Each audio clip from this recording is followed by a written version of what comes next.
మిథున రాశి వారికి ఈ వారంలో సామాన్యమైనటువంటి గ్రహస్థితి గోచరిస్తూ ఉన్నది.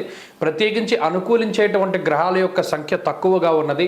కేవలం శుక్రచంద్రుల యొక్క బలం మీద మాత్రమే ఆధారపడి ముందుకు వెళ్ళవలసినటువంటి పరిస్థితులు ఉన్నాయి. చంద్రుని యొక్క బలం ప్రబల అధికంగా ఉండడం వల్ల ఆది, సోమ, మంగళవారాల్లో దశమ స్థానస్థిత చంద్రగ్రహం యొక్క ఫలితం కారణంగా సర్వకార్యానుకూలస్య అన్నారు. అంటే ఏ పని చేసినా దానిలో అనుకూలత్వాన్ని, మరీ ముఖ్యంగా దశమస్థో యథాచంద్ర యత్ర కార్యార్థ సాధనం అన్నది శాస్త్రం. ఏదైనా చాలా కాలంగా కానటువంటి పనిని కానీ, లేదా ఎక్కువగా ఏడిపించి ముందుకు సాగనటువంటి ఇబ్బంది పెట్టేటువంటి పనులు ఏవైతే ఉంటాయో వాటిని ఆదివారం, సోమవారాల్లో చేయడం ద్వారా త్వరితగతిన వాటిని పూర్తి చేయగలుగుతారు. చంద్రబలం ప్రధానంగా ఉన్నది.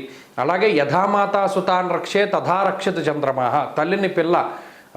పిల్లని తల్లి ఏ విధంగా అయితే కాపాడుతుందో తన బిడ్డని, అదే మాదిరిగా చంద్రుడు కాపాడుతాడు. కాబట్టి మిగతా గ్రహాలన్నీ అష్టమంలో ఉన్న, అంటే అష్టమ రవి దోషము, అష్టమ కుజ దోషము, అష్టమ బుధ దోషము, జన్మ గురుని యొక్క దోషము, ఇవన్నీ దోషాలు కూడా మిథున రాశి వారికి ఉన్నప్పటికీ ఈ వారంలో ఉండేటువంటి చంద్రుని యొక్క బలం, శుక్ర బలాలు రెండూ కూడా.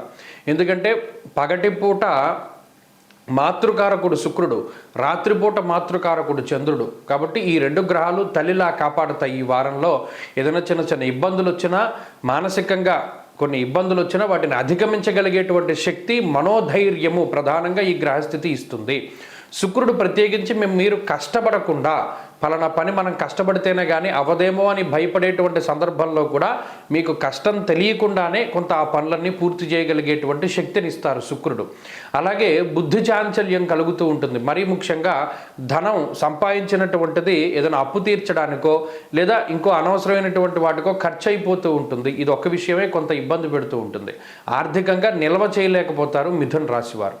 కొంత ఈ వారంలో కోపం అధికంగా ఉంటుంది. ప్రయాణాలు కొంత బెడిసి కొడుతూ ఉంటాయి. అంత ఎక్కువగా ప్రయాణాలు చేయకపోవడమే చెప్పదగినటువంటి సూచన.